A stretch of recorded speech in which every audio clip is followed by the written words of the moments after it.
Welcome to the iNetrepreneur Radio Show. We are so honored to bring you your host, the ultimate celebritypreneur, connecting businesses and celebrities worldwide. Winner of the Networking Organization of the Year, best-selling author, magazine publisher, trainer, and owner and founder of Network Together and the iNetrepreneur Media Network from magazines, TV, and radio network. We're excited to bring you your host, Mr. Robert W. Jones. Well, hi everyone. Happy Thursday. It's been a 3-week layoff. There's been so much going on in the Jones household, so it's I'm glad to be back on the network and getting to share this time with you, like I do usually each and every week. It's so crazy that we're already into September 8th. As a matter of fact, it's like next thing you know, it'll be Halloween, it'll be Thanksgiving, it will be the holiday season, and it's going to be 2023. So here we are coming into like the last quarter of the year. And I always like to say, look at those quarters: first quarter, second quarter, third quarter, fourth quarter. Are you making those goals? Are you making the decisions that are, producing that excellence? Are you reshaping yourself? Are you using that personal development? I mean, all those things can help you get on the right track to accelerate your life for yourself and all those around you. I want to remind everyone that, I'm going to put this across the screen. We have dates still in the Art of Connection series. We have the third book coming out. It's called 365 Days of Transformational Quotes. And I mean, all of a sudden, it's like we're coming to the end of this journey of getting our authors into the book, and the pages are really starting to go quickly. If you get with me personally, I have some special rates left before we increase the price of the pages for the book. That will be happening soon. The retail rate from our publisher is set at $550 for a reserve date. That means you pick a date and no one else can take it, or it's $497 for a random date. That means you just go anywhere in the book. You have no idea. You're letting fate, make your choice. But right now, I have a few valuable prices for $147 and $127 to be in the book, and that's just for a limited time. I'm not sure when it's in. I think it's this Friday. So please just reach out to me through a PM or email me at robert@networktogether.net. That's robert@networktogether.net. I could use Robert at iNetrepreneur.com, but I think robert@networktogether.net is so much easier than the other way. Again, the first two books hit number one in bestsellers list in 29 different categories, or I'm sorry, 43 different categories. So excited about that. So please take a look at it. It's our gift as entrepreneurs to other entrepreneurs who may have had it a little bit less fortunate over the last few years because of COVID and other situations around the world. I also want to remind everyone, you can go to ntevents.net. That's ntevents.net. There we have over 1,000 meetings and events and summits and pop-up events and academies and radio shows and all these other crazy things, and lots of networking, connection, educational classes, etc. Just go to ntevents.net and you can find so many things there.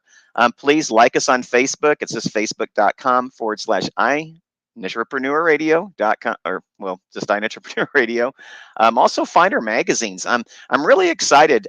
We have the iNetrepreneur.magazine.com. It houses all the iNetrepreneur Network, members and our close friends there. But I also am really excited about the Contemporary Woman magazine as well. I have that up there as well. We're looking for subscribers for both magazines. We're also looking for people who want to write articles or who want to advertise in the magazine. So please go there. Again, you can contact me at robert@networktogether.net and get your space in what I call magazine history. So I am really excited. I'm going to go ahead and get rid of all the housekeeping and promotionals, and I'm going to bring on our first guest and see how she is doing. Well, good afternoon, Kat. How are you? I'm good. How are you? I am doing pretty good. I love to see you there. You're shining brightly, looking good.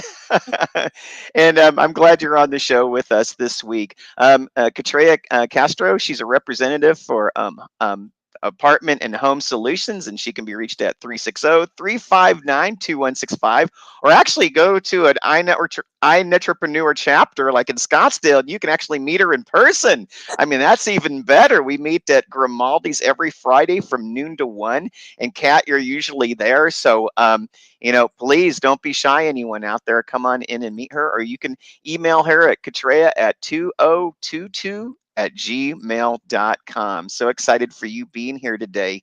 Well, Kat, this is really pretty cool because every once in a while I get to have someone come on. You're a new member of the iNetrepreneur Network. I feel like you're already setting everything on fire because, I'm seeing you push yourself out there. I'm seeing you make great relationships. And, quite frankly, I'm seeing you have a lot of fun doing it. And I think that fun is a little piece of your life, isn't it? Yes. It is. Fun is. Yeah, no, that so and with that said, and it's okay. I mean, I always believe like when it comes to fun, I mean, you learn faster, you do things with more energy.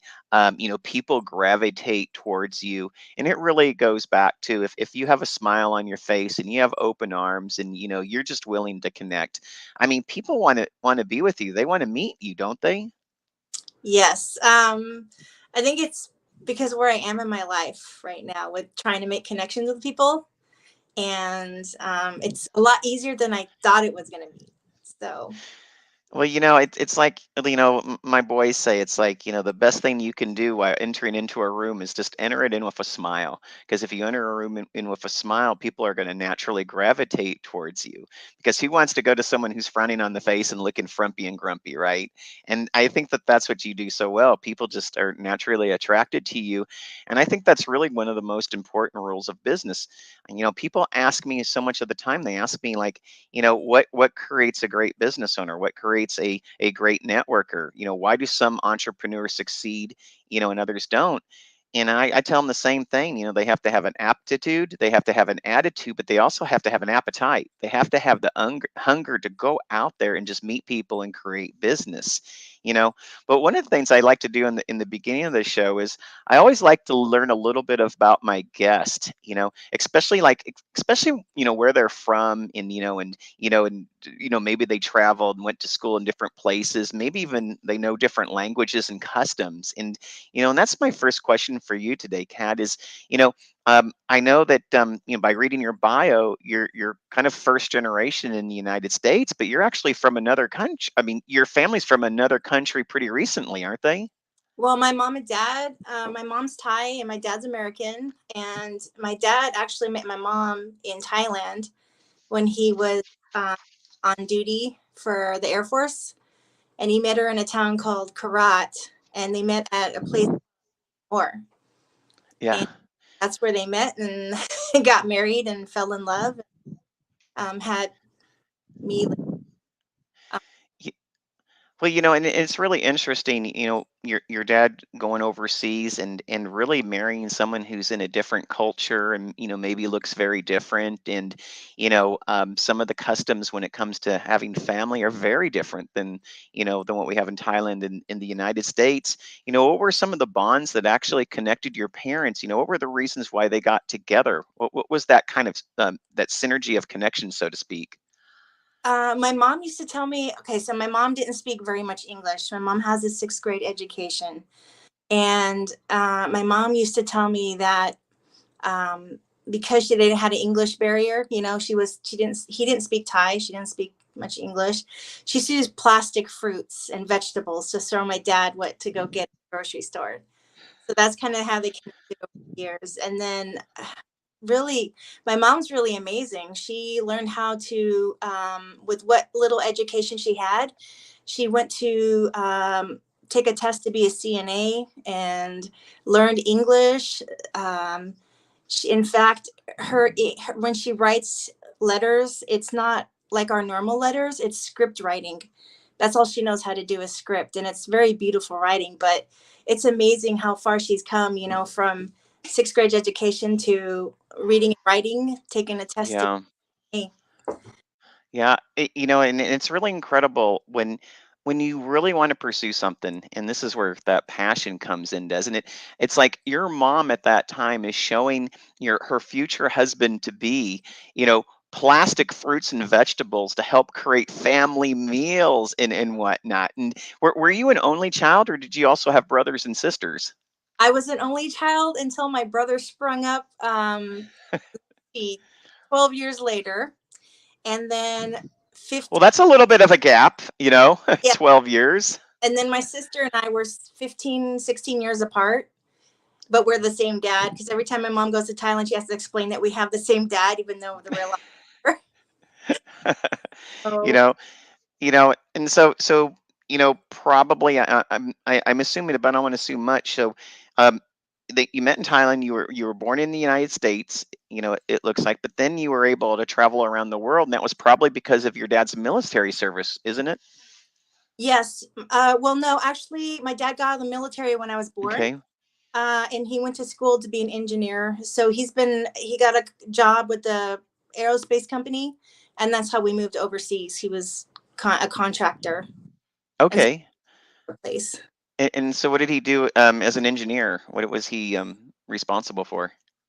He did. He first started out in pay mover in New Mexico, and then I got to see what he did when we lived in Korea. He took me into the hangar where the Blackbird was, the TR. Can't remember. It's got the long wings and the Like the narrow. SR-22? The Was it? SR-2, Yeah, yes. yeah. He showed the nose and the radar he put in there for that's what he did, was the nose of the airplane.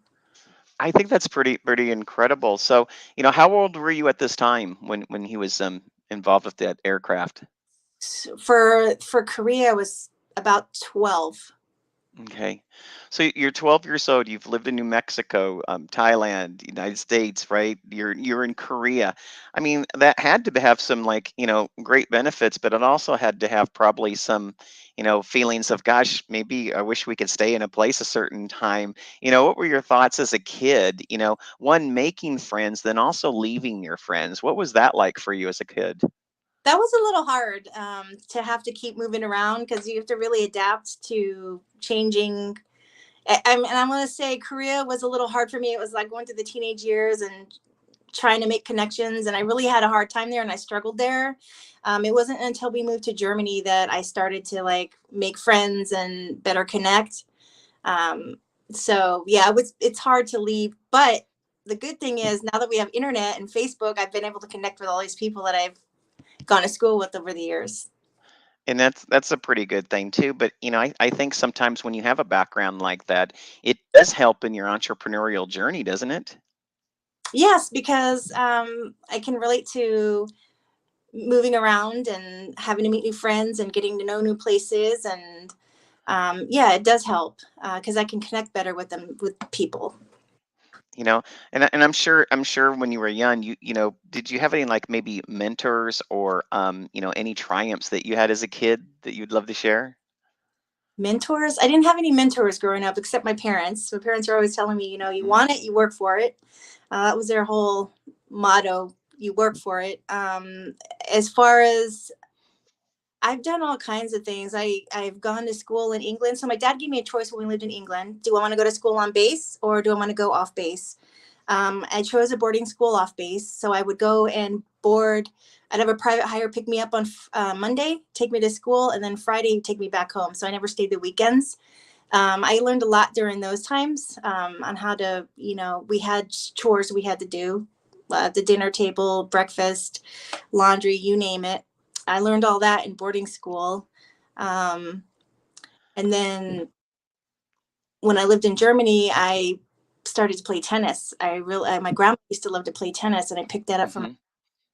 Mhm. But I've played for the Central Europeans 2 years in a row, my junior and senior year in singles. I've traveled to different countries to play on different courts. I've done a lot of cool things growing up. I think that's really great. Sometimes when I do the iNet Connect 5, I ask, like, what is a claim to fame? I would consider that kind of a claim to fame, wouldn't you? I guess, but I'm not the greatest player. But I did get to play that were really, really good because I noticed the schools that were not Dodd schools or just regular international schools, they play all day. You know, they play for 8 hours of practice. We only practice after school for a few hours. Mhm. So, but I get to play with some really great people. So, So and what's really cool is I'm thinking again, I'm thinking of all the different places that you've been. Thailand, Korea, England, New Mexico. There might be some more places in there. What are some unusual things that you might have learned from the different cultures, in the places that you've lived? well, everywhere we've lived overseas, we lived off base, so it always had culture. So in England, I got to go to boarding school. Then we moved to Korea, and I got to they have markets there, which I really missed. Hmm. Go to the market and buy fresh food, or do different things. They don't. A lot of them didn't speak. All the Koreans didn't speak English at the time, so that was really fun to try to tell them what you want. Um, and in Germany, I left we left because they were closing the base, so we came back to the United States. My senior year of high school in Germany, we had to come back. So I ended up, I wanted to graduate with my class, but I didn't get to be there in person.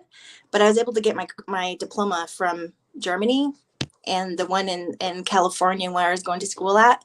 So I was able to do both, which is really exciting because not a lot of people have two diplomas. As an entrepreneur or any person that travels overseas, and it sounds like you're really savvy at it. Probably you've done that as an adult as well. What would be some advice to anyone who's never traveled overseas before? What would you tell them? Oh, I always tell people you need to leave the States and go somewhere else other than the US. I mean, it's just a different world. You're like in a whole different, like when I go to Thailand, it's a whole new experience, right? The culture, the food, the weather, the way people are. You can't get that just from staying in one spot. You got to travel around and see how people live their lives. It's totally different, from Europe to Asia to whatever. It's all different. You can't experience that unless you actually get out and go there, you know. I would agree with that, and I'm sure it helps with conversations as well. With you and different people because you have differing perspectives, and it probably creates a well-roundedness in your communication, doesn't it? Yes. um, you get to know the different cultures, right? Everybody has. And it's kind of neat because not only that, but I also straddle two cultures myself at home with my mom being Thai and trying to raise me some of the Thai customs, and then my dad being American. So I've always straddled two cultures. I think that's a lot of people don't understand. Some people don't understand that. When you have two American parents, it's a little hard, but I've met people there's the special group on Facebook where there's half Thai parent and a foreigner parent. And it's kind of interesting when we get together and talk, like everybody has a different experience, but then there's some that were like, you can relate to how you were raised. They were raised that way too. And it was like, so you don't feel so alone. Yeah, I love that, and in the next segment, I want to come back and explore that just a little bit more because I have a similar stories to share, and that might help people who are listening on this program. Again, I am so excited. Today it's just like I'm glad to be back after a 3-week hiatus. Arizona's starting to cool off just a little bit, so everyone that's out there who thinks Arizona's a dry heat, well, it's kind of been a little bit more moist this this last season. But I'm with Katreya Castro. She's a representative of Apartment and Home Solutions, and she can be reached at 360-359-2165, or you can email her at katreya2022@gmail.com. I'm so excited that you are here today, and we're just going to take a little commercial break, and we're going to be back in just the next segment.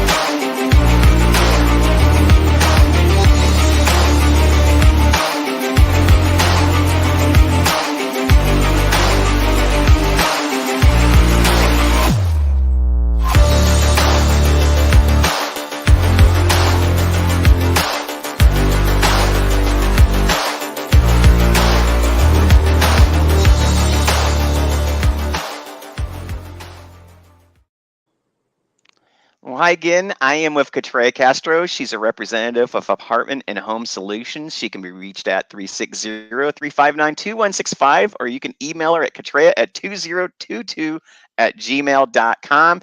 She is a consistent participant in our Scottsdale chapter, which meets at Grimaldi's every Friday in Old Town Scottsdale from noon to 1.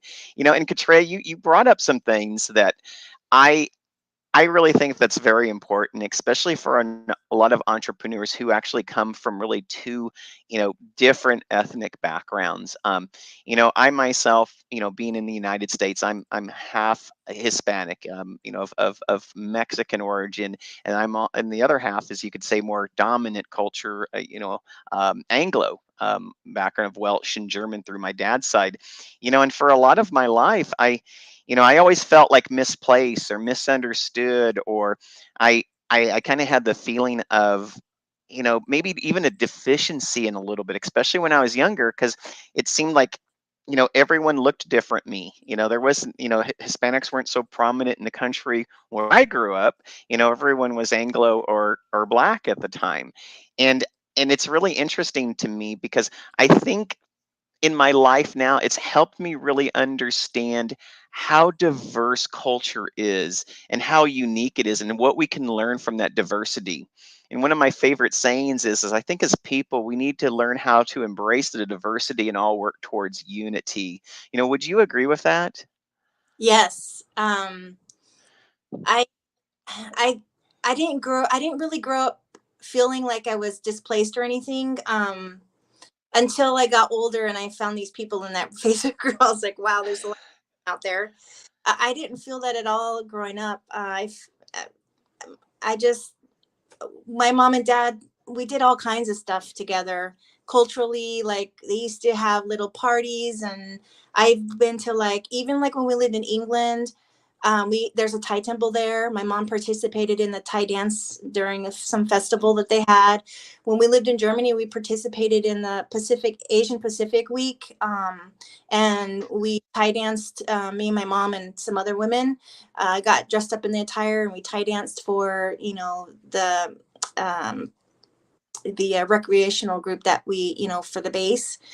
So I've never really felt like I was displaced or anything like that. I felt like I've always had a good round background with, all the culture involved, um, growing up. And you said that you kind of felt that way as you got older. What was the change, maybe, that you kind of felt a little bit different as you got older? Well, because then you get into like religion and spiritual things, uh, and seeing myself as an adult. Um, I've started to feel like sometimes maybe a judgment. I felt judged by, certain religious groups, because I don't think that everyone understands, like, a lot of the Thai culture has a lot to do with Buddhist things. Um, so there was a time where I was feeling like, wow, because I'm a Christian, but how do I can't just get rid of it all, because that's who I am. It's part of my identity for me. Being raised in the Thai culture, it's not something I can get rid of. Well, and I say that because I do believe that there's a fabric of spirituality that pervades everyone and everything. I believe that we're all, an energy, and we're not separated from it. I mean, we all come from the same universe. Our biology is actually, created with all the different atoms and elements that create us. And, I actually, my dad was Methodist and my mom was Catholic, very stereotypical in the groups that they were in. I went to synagogue. And so I grew up in a different religion, that was Judaism. And it was really interesting because, later in life, I grew up, and I also, when I was living in San Diego, I went to Buddhist temple. And so, and I always found that Buddhism, created a sense of great, sense of spirituality and oneness. And I really learned to meditate, at a great greater and deeper level. And that's what I loved about the Buddhists and Buddhism, and they were very open with me, and I'm very thankful for that diversity. And it's really interesting because when you talk about it, like with me, I can apply it to so many things right now, and and I'm starting to see a certain change in my life. I'm going to be 58 years old, so I've been around a few times, and I've really seen like an ebb and flow of what people want to embrace and what they don't embrace. But I feel like over the last, especially the last, 10 years and even more the last 3 years, people have started really becoming so much more accepting, at least the people I've been around, you know, and not just tolerant of others, but really wanting to embrace what each person individually owns. Have you seen that as well? Since I've been learning about connections, I have. Yeah, that's great. I Yeah. was thinking about it because I went to Ingrid's church that she had last night. Hmm. Um, I was just thinking about today how I found your group and how there are certain things in my life, like pieces of a puzzle, that I'm looking for. And I just happened to find it in the iNetpreneur group with all the different walks of life that we have in there. Hmm. And there's certain people in there that fill those spaces that for things that I've been looking for, um, Yeah. which has been amazing for me because now, as I'm learning about connections, it used to be really hard for me as I was growing up. I used to be really scared of people, but now it's like it's easy. It's getting easier for me to connect with people. And yes, people are becoming a lot more accepting, because we're all like awakening. Y- y- it's so true because in the group itself, because people ask me, they say, what is the iNetrepreneur network like? And, how do you manage it, or how do you see it grow? Or, what are your thoughts on it? Or what do you want it to be? And I always look at those questions. It's like, well, I well well, there's this PC answer, and then there's the real answer, right? And the real answer is I have no control over any of it. What I do is I'm kind of like the birth mother of the concept of what I thought it could be, but really the dynamic of the organization itself grows with the people who start to come into the organization, and it's those very people that are changing the very fabric and fiber of what you see. All the cultures, all the religions, all the you know even gender choices, the different businesses, etc. I think quite frankly, what it really is, it's a place where people come to because, one, they feel safe, two, they can express themselves, and three, guess what, they're with heart-centered, like-minded people that do business with each other. And that's what I'm seeing it change into, and I think that that's what's so kind of cool about it, don't you? Yes, I think it's awesome. Uh, I love that group. I walked in the first day and I was like, oh my gosh, it's like home. It felt like home to me, because the people are so like, we all embrace each other, which is great. I love it. And a lot of us in there, I can say this, a lot of us, we beat to that different drums, so to speak. We don't want the corporate feel. We're passionate about who we are and what we do. We have a message that we want to get out to the world. We have people that stand up and support us. And is it perfect? No, by no means. But the thing is we understand with each and every fail, we're still there to support, and help each other succeed. And this is the craziest thing that I've learned, Kat. And I used to be very competitive when I was young. I was very shy when I was very young, and it took a lot of years for me to get out because I had a speech impediment, a lazy eye, and a selective mutism as a kid. I mean, the worst stuff you could possibly have. And it took about 5 years to kind of start getting me out. And music, um, theater, and sports really helped me, get out of my shell. But once I started getting that competitive drive, it was always about winning, win, win, win, win, win. You got to be the one, you number one. Second place is just a loser and stuff like that. In fact, when I was in the Marine Corps, I set the Marine Corps record for sit-ups, believe it or not.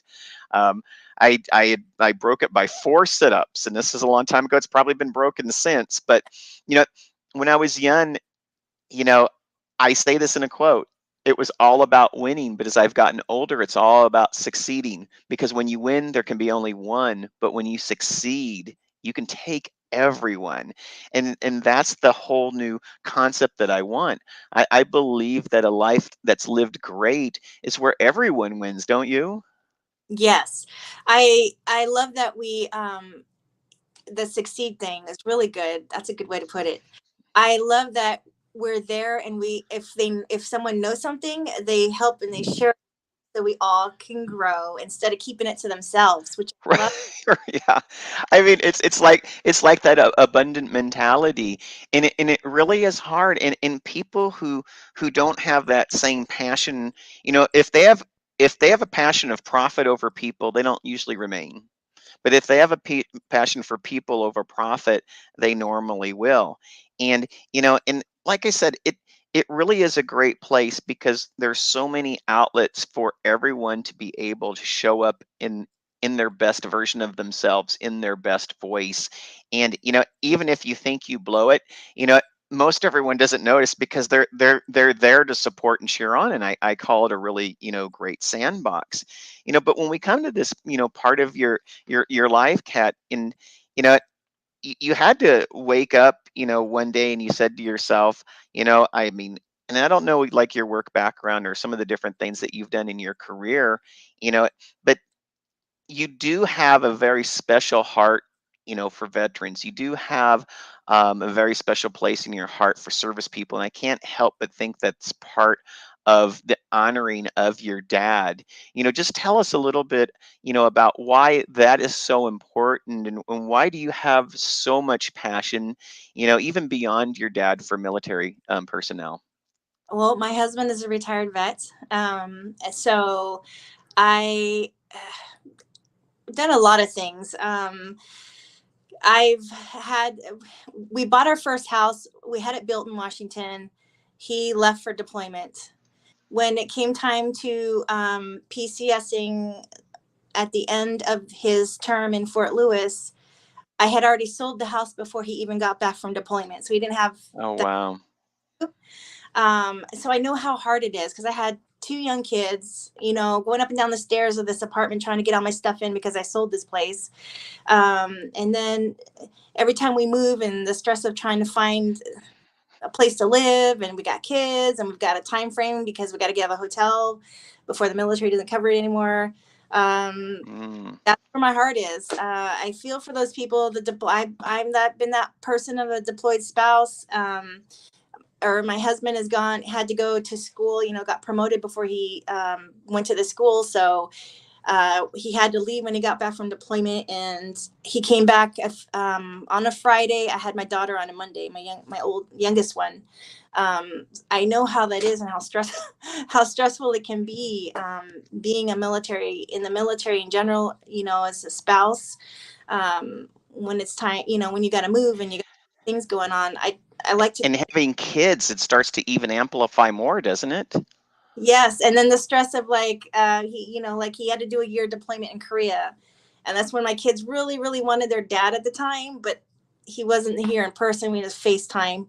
But how hard it is for the parents to have to deal with the kids and their attitudes, and even the FaceTime. We got like a 30-minute when he was deployed. I remember when we were in Fort Lewis, my oldest. It was 30 minutes, but it felt like 5 minutes, and oh my Yeah. goodness, he was screaming and the kids were screaming, and when they had to leave the conference room because it went by so fast. So And it always does. And there's, and that's one thing about the military, especially I was in the Marines, and it really is true in the Marines. You really don't have time to think. You really have to be trained well enough where everything is just seems like it's intuitive. You just act. And when you're being relocated, it's just like, you got 2 hours, you should be done. And it was always the kind of feeling that it was. It's like, oh, you got that much? I got an hour and 15 minutes. Oh, you got that much? Well, I got 10 minutes, and we were always one up each other, like when we were in the Marines and when we were either deployed or went to a new duty station or, just how life was. And I look back and I feel like, gosh, I was so lucky because it was just me. I can imagine, leaving a partner, or a wife, or, my kids, or, saying, hey, stay in this location. I'm going to go on my own and not see them because, duty calls. I mean, it really is hard. And then you also have service members get out of the military, and sometimes they have a housing stipend and they have other accommodations. And it's like, maybe they're living in, California, or, in some other states where it's very expensive, like a Washington or something. And all of a sudden it's like, some tell me and they call me, and I've actually worked in done a lot of community service with veterans in California, because a lot of them can't afford, once they get out, to actually live in the very place that they've been at for years even. And it's really hard to see. And that's why I think it's so important what you do, Kat. And I want to even like kind of push you even more here, because I know it's important, but it's so important because you give them dignity. You give service people the opportunity to find clean, healthy places to live that you handpicked. And my background, I had a real estate license and I did property management as well in my world. And I know that not every apartment complex is the same. Every management company is very different. The pricing structures can be different.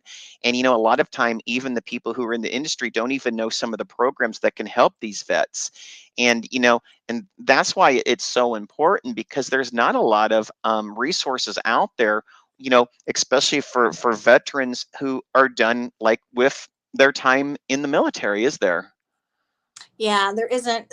Even when my husband went to retire, it was like, they ask questions about your finances and stuff, and that's it. I mean, really, honestly, they can't help you at that point. Getting out, okay, well, I've been in for 20 years, but what can you really do for me even if I told you how much money I had in my savings and whatever?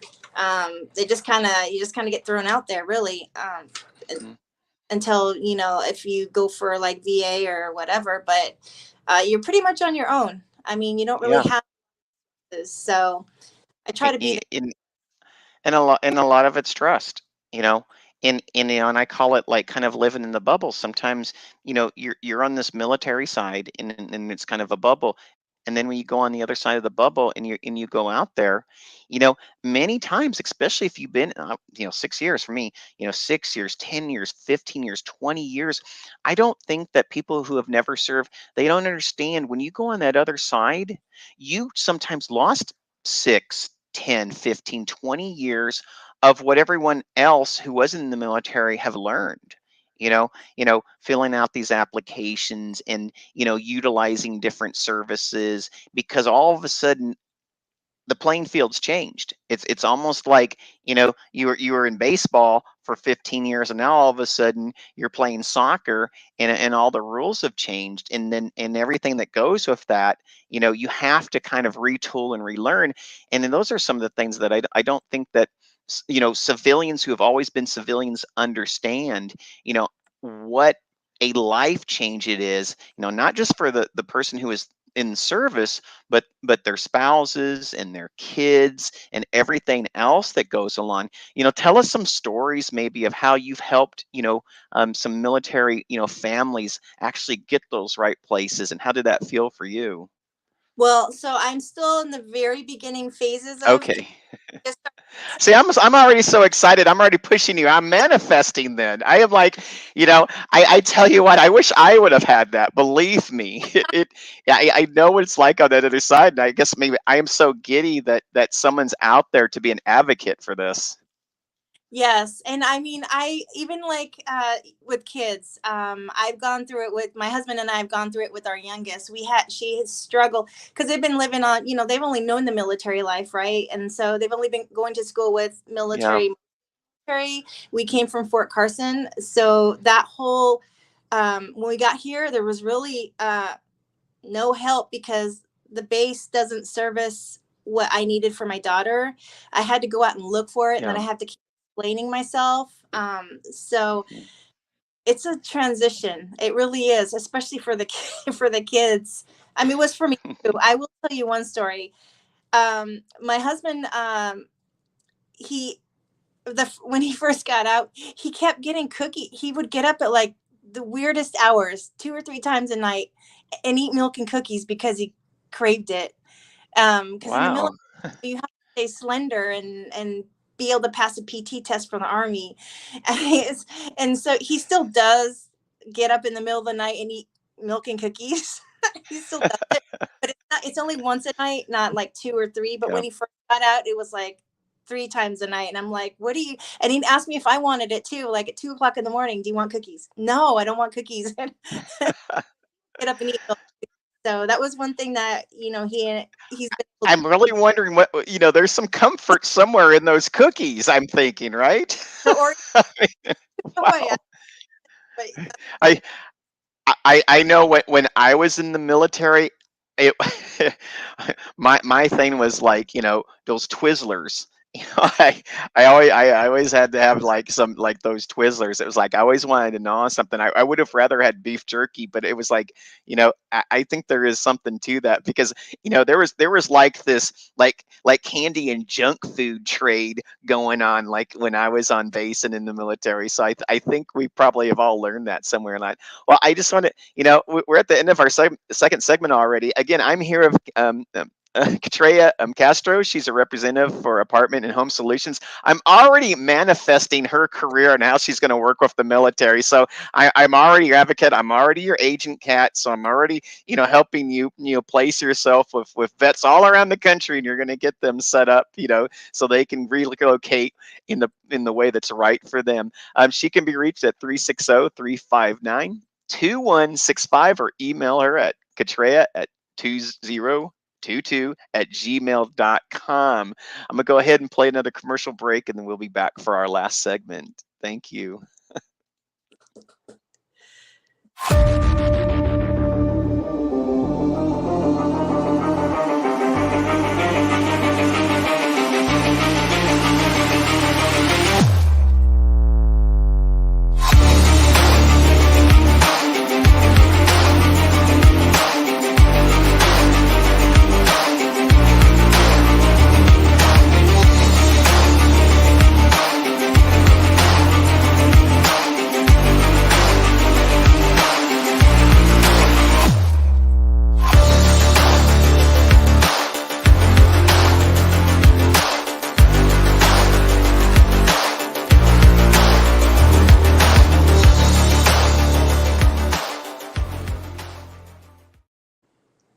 Well, hi everyone. I am here and I love it. I'm getting to know you, Kat, and I think that this is wonderful. And like I said, I'm already advocating you into the space that I think is so sorely needed for our military personnel, everywhere.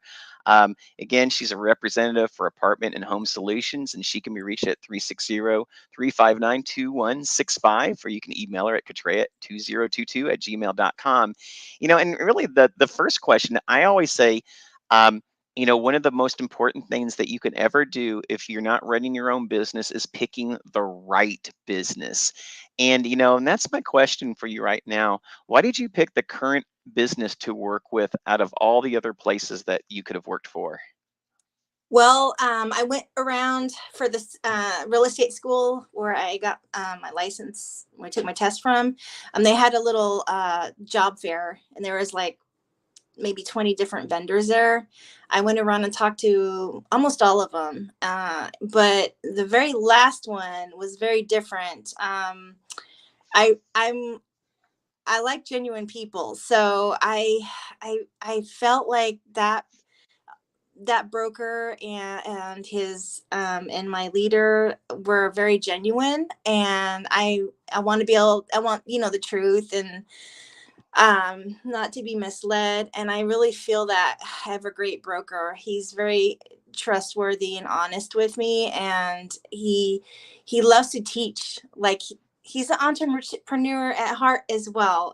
Like you said, you could succeed when you share things, and he does. He shares things with me to where I can be a better person, a better agent for helping people find apartments.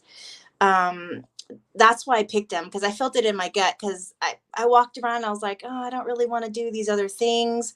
But then when he explained it to me and what he did, and talking with him, and getting to know him there just for the first like 10 minutes, I was like, okay, I think this is the guy I'm going to go with. So business cards out or anything. He just gave me his, well, actually, just a card, right? He didn't give me all this fluffy stuff when he was at his stall. He's just like, if you're interested, give me a call. And that's what I did. I gave him a call, and that's where we started. So And it really is nice because it seemed like in the first few moments you already knew, and it had nothing to do with the mind part, like thinking about it. It actually, even could have been intuition in a certain way. There was just that feeling of welcomeness, and it was a feeling that resonated with you. It vibrated with you. Would you say that was true? that is true. And I just, I really, really, truly enjoy him, everything he's taught me. And he set the bar so high. I'm like, I don't even think and until I find someone like him that can meet his standards, he set the bar that high that, you know, I'm always going to be looking for someone at his level or higher. Well, and it's good that you say that, because sometimes, we as entrepreneurs, let's say, you own the company, you're bringing people in, and I see some entrepreneurs, they go through a lot of staff. I see other entrepreneurs and they're able to keep staff for a long time, and then I see other entrepreneurs that they get paralyzed even having any staff at all. And I think sometimes it's really good to look at sometimes you want to look at the shoe that's on the other foot. And why I'm asking you these questions, it's because there are entrepreneur owners out there, and they may be looking to say, what should I do, or what should I know, or how should I be, or um you know how am I presenting, because your boss did all these things in such a way. I like to say, you said yes to the dress, so to speak. You said, this is the place that I want to be. But as you're growing, and you're being, I think, mentored by him as well, it reminds me of that statement that says, you know you know great leaders lead, but the greatest leaders create other leaders. And I think that that sounds like what he's doing with you. So, like, along with your, I call it the alignment, along with how this company's been aligned, because I know that your company's been around for 30 years. They have a rich history in the Phoenix area of, being a part of the community and helping relocate people in apartments, but they also do more. They also do home solutions now. And they help people actually even buy homes, as well. Tell us a little bit about the apartment relocation side, and tell us a little bit about the real estate side, and if they kind of work in tandem together in this company that you're at. So from what I do, we're in the business of helping people, right, find Hmm. places, because everyone needs a home to live in. We are, so the service is free for the client, and then we get the commission from the, say, apartment. We have an MLS that we use for apartments, just like you do with homes. Now, Oh, wait a minute. So you're saying, as an apartment locator, it's free? A person can use an apartment locator for free? There's no cost in that? so yeah, so on my end, free service to the client, yes. Okay, yeah. Well, because sometimes a lot of people feel like apartment, finders, might cost them a lot of money, but that's a misconception, isn't it? Yes, because for our company that I work for, it's a free service to the client, and then we get the commission from the apartment that we place them in. Like, so in your training, like, when you're helping, locate people, because I know a lot of people, they just feel like they have to do everything on their own, don't they? I mean, they really do. They just want to, and when you sit down and you talk to people who feel like, well, why do I need an apartment locator? I can go out and drive around and find the right place. What do you tell them? How do you say, wait a minute, no, I am worth your time. And it's like, I don't want to even cost you a dime. Just, let me help you out. Because I know that there's stubborn people out there. How do you overcome that? So, well, if you're really busy, right? It usually takes us about 2 hours to find something. So it takes the time out of you, right? Wow. Versus 2 hours. That's a good one. And the other thing is too, a lot of people put in for applications all over the place, and they have to pay for those application fees, right? Um, Yeah. so we say, it saves you on having to put on all those applications for those different places. You don't even know if you're going to get it or not. We kind of screen ahead of time and ask certain questions, and then see how we can help them out instead of having to go put in an application all over Phoenix. They don't have to do that. We take the time to ask to screen them and then go from there. And so what are those application fees go towards? I mean, are they refundable if you get approved, or are there just fees that are gone forever? No, those application fees are just to submit the application. So it's not a non-refundable fee. If they don't have it, it's just something that So it goes. like background checks or like credit scores, or, can they do that? So if they pay their holding fee, if they say want the Hmm. apartment, they say their Yeah. holding.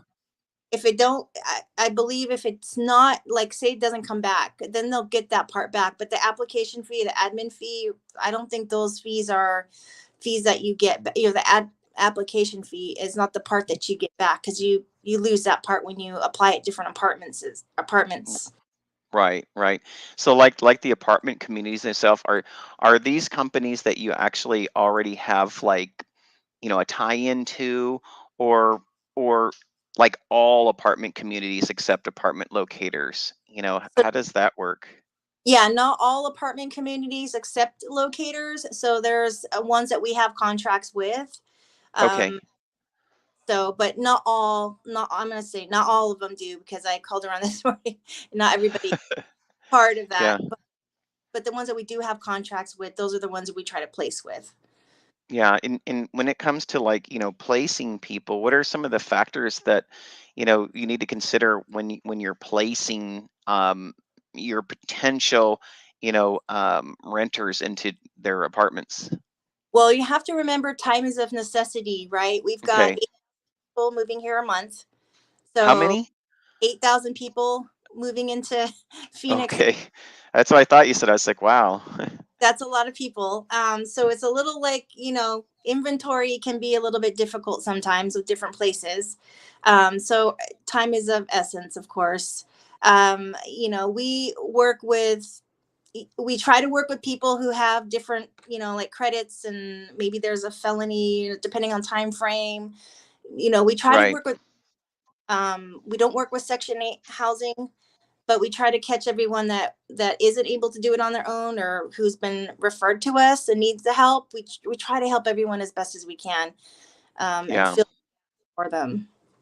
Yeah. And have you you know, you know, have you, like, I want to put it like in a special way. Being in this and the enjoyment of helping families and, out. You know, I want to ask you it this way. You know, we all vibrate with what we do. We all align with what we do. And, some people it's home ownership, some people it's being able to save for retirement, other people it's, helping people get past delimiting, beliefs, etc. In your superpowers, as you help people and you find a lot of satisfaction in what you do, what are the most satisfying things for you that you have in your job? um to be able to find a home for somebody to live. I will tell you, last week was a little rough for me. I had somebody that referred a veteran to me. I felt so bad, because we want to help all our vets as much as we can, as well as civilians too. But sometimes I can't place, because the amount that they're given is so little. It's not even enough to get a decent apartment, that I had Right. to call, because he was about to be homeless, and I called several organizations, to see if there's help for this person, which I ended up doing. But even though I didn't get anything out of it, I got satisfaction from at least referring him to an organization that can actually help our vet, right? Um, Yeah. get into, because he was about to be homeless, living in this place, a bedroom somewhere, and didn't have anywhere to go. So that's where I get my satisfaction from, is being able to help him find somebody that can help him, even though I couldn't help him. We are almost to the end of the show, and I'm going to ask you a question because I believe that you are definitely, you're keep moving through your entrepreneurial journey, and I think this is a great question to ask. So as you keep growing and as you keep, finding yourself expanding in what your love is in your passion in life, where do you see yourself in 3 to 5 years?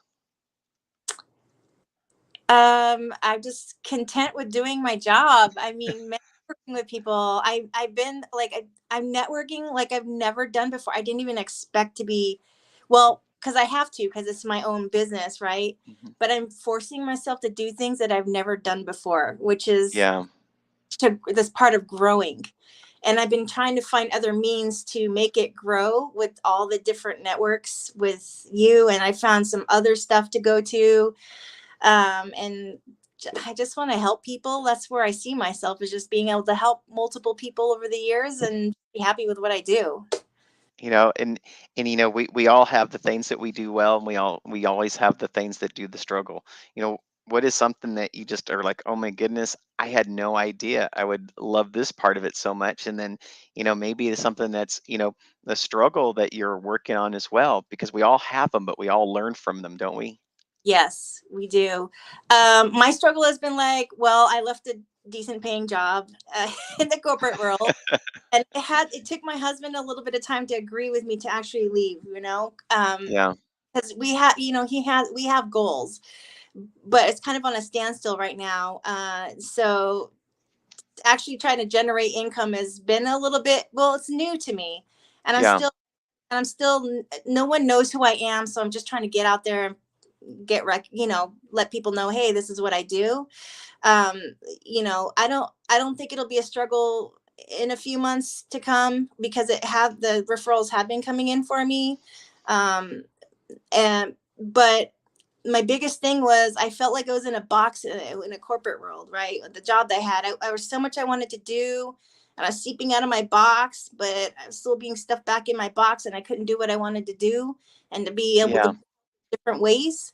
So, which is why I left, is I can help people in other ways, um, which I like doing. Well, I think you have a servant's heart, and that's what makes you, great at what you do.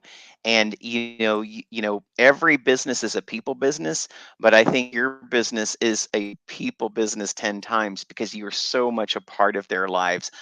Everyone, I am with Katreya Castro. She's a representative for Apartment and Home Solutions, and she can be contacted at 360-359-2165, or you can email her at katreya2022@gmail.com. Also, I'm going to keep plugging this, chapter on Friday, because you show up there so much. We meet at Grimaldi's. You can meet her in person from noon to 1.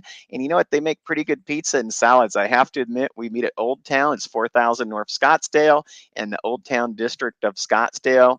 Katreya, thank you so much for being on our show today. I got to learn so much more about you, and I got to feel a lot of your passions on how you have a servant's heart for families and for our military personnel. And I can't help but see you just become an amazing success in everything that you do.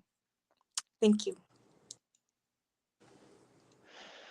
All right, again, what a great interview. I got to learn so much about Kat today, and she's a special person because she helps, people that are very special in my life, and that's our military veterans. That's where her heart lies. Her dad is a retired military, her husband's retired military, and you know what? She's helping us out. So thank you so much for this. Again, we meet here each and every week from 2:30 to 3:30 on Thursdays. We're that crazy state of Arizona, so our time zone doesn't change. So right now we're on the Pacific time, you know, I think in a couple of months we'll probably be on the mountain time. But you guys have a great day. Don't forget, we have our summit coming up on September 22nd. It is virtual. You can go to ntevents.net. That's ntevents.net to get more information. But until I see you next week, you guys have a great weekend, and I'll see you next Thursday. Thank you all so very much. You've been watching the Iron Entrepreneur Show, a production of the Iron Entrepreneur Radio Network, with host Robert W. Jones. Join Robert each week as he visits with new and exciting guests who inspire, teach, and mentor entrepreneurs worldwide. Follow Robert each Thursday at 1:30 p.m. Pacific, 4:30 p.m. Eastern, and 8:30 p.m. Greenwich Mean Time.